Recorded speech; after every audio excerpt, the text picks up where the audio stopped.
নমস্কার বন্ধুরা, আপনি কি খুব কষ্টে রয়েছেন? তাহলে পাঠ করুন হনুমানজির বজরং বাণ। এই মন্ত্রটি পাঠ করলে আপনার সমস্যার সমাধান হবে নিমেষেই। আপনি এর উপকারিতা শুনলে চমকে উঠবেন।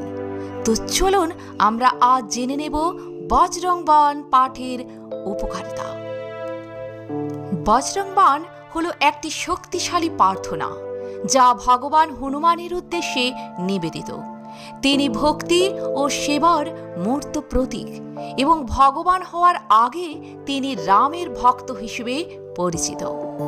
ভগবান হনুমান হলেন সর্বশক্তিমান, শক্তিতে পূর্ণ, একেবারে নির্ভীক এবং তার উদ্দেশ্যে নিবেদিত প্রাণ।